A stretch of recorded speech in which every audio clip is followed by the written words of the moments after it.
Welcome to the channel, everybody. I'm Rob. And I'm Rich. What's on tap today, Rob?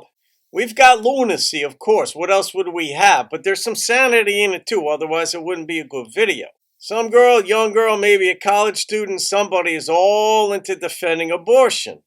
Now, I don't have a hardcore opinion on abortion. I'm not a big fan of it, I could say.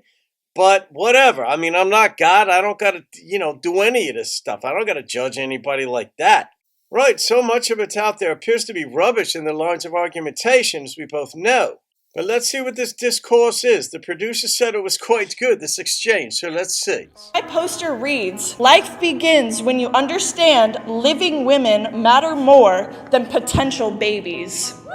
If it's a potential baby, what is inside of a woman? It's a fetus. Is it living? No. How can it grow if it's not living? Actually, that's like saying if an acorn is a tree. When does the fetus become living? That's actually a good question, but that line, Yeah, of course, because you don't know it. you actively deny science. What science did I deny, Darby? That it's a child inside of you. It is a clump of cells. I'm a clump of cells. What makes me different? Ooh. When does this clump of cells or fetus become living? When it can sustain Well- its own life. When is sustainability? My newborns aren't sustainable. You can't just have a newborn Point. and they just live on their own. Is a newborn not worthy of life? Oh, she got to a good right there. I like that. Me too. It's like the argument that you're only worthwhile if you could sustain yourself. Then that militates against the idea that like old people or people who had strokes or people in wheelchairs like Stephen Hawkins or somebody, they'd be shit out of luck, you know what I mean? Indeed they would. I mean, this idea that you're just a clump of cells, I mean, I like the philosophical implications of all of this as well, because you and I were both philosophy majors, as you know. The viewers would know that by now as well. So what constitutes life? That's philosophy 101 and beyond.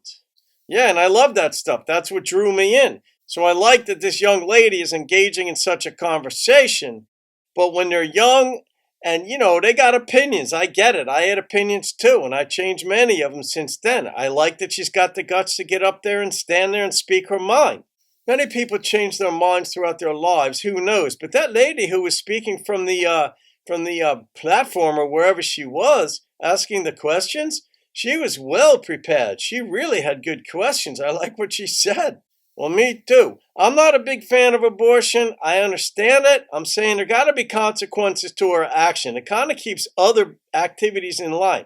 It's like getting a hangover. One of the reasons I don't drink my face off is because I get a hangover. And that keeps me in check. Right, that's a good point. I hadn't thought of that before. But the same thing with having a baby. It's like just going around having sex, not only does that spread disease, but it also makes you feel worse about yourself if you just keep sleeping everywhere you want. And the notion that you might get pregnant, well, that should keep you in check a little bit, I would think. I'm not a woman, but there you have it. All right, everybody, leave your comments. This is relevant to today's world because everybody's got an opinion about, women should be able to do this, men this, anybody, men could become women, whatever. We're losing our sense of ourselves. Have a wonderful day, and we'll see you on the next episode of The Rich and Rob Show. Ciao, everybody.